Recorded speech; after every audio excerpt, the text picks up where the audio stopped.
श्रोता प्रेमियों, मैं राम सागर शास्त्री आप लोगों के समक्ष रखने जा रहा हूं एक प्रसंग, लक्ष्मी वृद्धि के उपाय। देखिए, लक्ष्मी जी का निवास कहाँ है? क्षीर सागर में न, वैकुंठ में न, फिर आखिर लक्ष्मी जी का निवास कहाँ है? संस्कृत में एक पद्य में लक्ष्मी जी ने स्वयं कहा है कि पत्राभ्यागवदान मान शरण प्रक्षालनम भोजनम सत्सेवा पितरे वार्चन विधि सत्यम गवाम पालनम धान्यानामपि संग्रहो न कलह चित्तात्रिरूपा प्रिया दृष्टा प्रहरिवसामि कमला तस्मिन् गृहे निश्चला। लक्ष्मी जी ने स्वयं कहा है कि मेरा निवास 8 जगह है।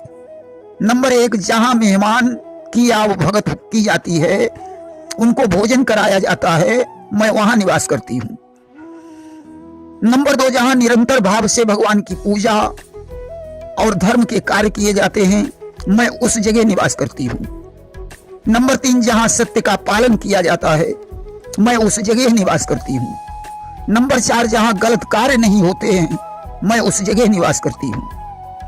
नंबर 5, जहां गायों की रक्षा की जाती है, मैं उस जगह निवास करती हूं।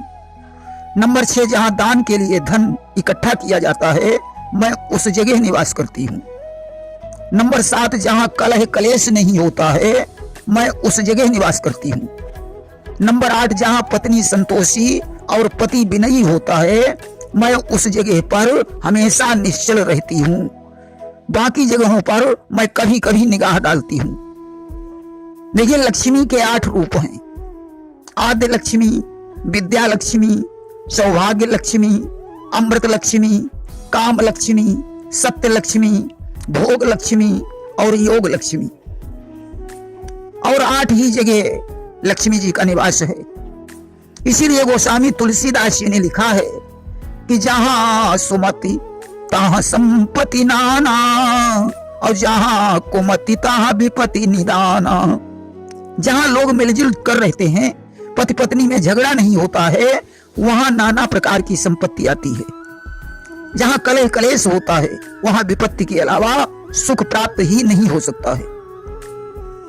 देखिए, दीपावली को महालक्ष्मी के पूजन में चौकी पर बाईं तरफ गणेश, दाहिनी तरफ लक्ष्मी जी को स्थापित कर उत्तर या पूर्व मुख होकर पूजा की जाती है।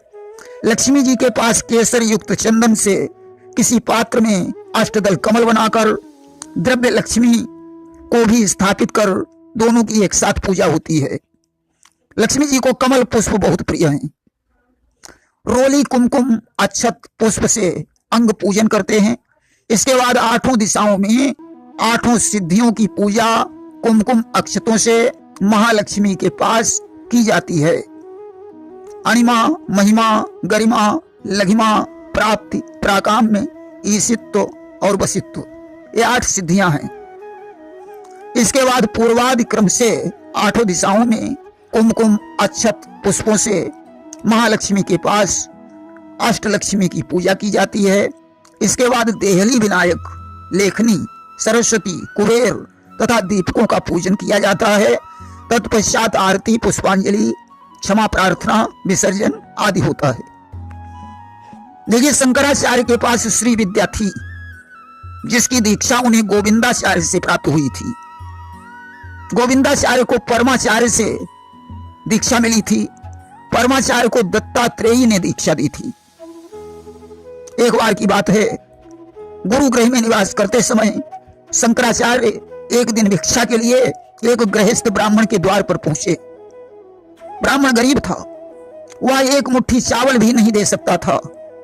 उसी समय ब्राह्मण की पत्नी आ गई। उसने शंकराचार्य को एक आंवले का फल प्रदान करते हुए अपनी निर्धनता का वर्णन किया।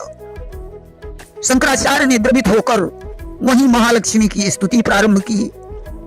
लक्ष्मी जी प्रकट हो गईं। उन्होंने कहा, बेटा, इस निर्धन परिवार ने पूर्व जन्म में कुछ पुण्य नहीं किया जो मैं इन्हें धन देती। शंकराचार्य ने कहा, ब्राह्मण पत्नी ने मेरे जैसे भिक्षुक को आंवला देकर महान पुण्य किया है, इसलिए ये ब्राह्मण अतुल धन का अधिकारी है। लक्ष्मी जी ने कहा, मैं तुम्हारी बात को काट नहीं सकती हूं, मैं इसे प्रचुर सोने के आंवले दूंगी। देवी लक्ष्मी अंतर्ध्यान हो गई। शंकराचार्य वापस लौटे। दूसरे दिन ब्राह्मण का घर स्वर्णिम आंवलों से भर गया। आज तो श्री विद्या के उपासक जिस पर प्रसन्न हो जाएं, वह कभी निर्धन रह ही नहीं सकता है। उस स्तोत्र का नाम कनकधारा स्तोत्र है और उस विद्या का नाम श्री यंत्र है।